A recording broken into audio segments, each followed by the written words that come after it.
قضية الصحراء الغربية يعني قضية مبدأ بالنسبة للجزائر، والقضية الصحراوية خط أحمر، يعني تعديت على الصحراء الغربية يعني مسست بالحدود الجزائرية، وهذا يعني مستحيل لا يكون بحضوري أو بحضور الأجيال التي سبقتني أو تخلفني، لأنه قضية الصحراء الغربية قضية دفاع عن الشرعية الدولية. الدولة الجزائرية اليوم يعني تدافع وبعنف عن هذه القضية، ونحن كبرلمانيين ندافع ونسعى إثبات مواقف بلداننا خارجا. اليوم المغرب نقطة أو قطرة في إناء سيشربها الهواء، يعني حتى قراراتها لم تعد سيادية على المستوى الإفريقي، حتى الإجراءات التي تقوم بها غير استراتيجية، يعني تهويل وتشويش.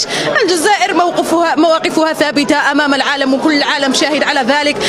ترى مؤخرا تنقل السيد رئيس الجمهورية في زيارة دولة إلى قطر وإلى الصين الشعبية وإلى روسيا، يثبت الثقل القاري والثقل العالمي التي تحظى به الدولة الجزائرية. ونفتخر كوننا شباب لم نتعدى 30 سنة أننا نناضل وبعنف ونحارب من أجل رفع الراية الجزائرية خارجا. وأما بالنسبة لي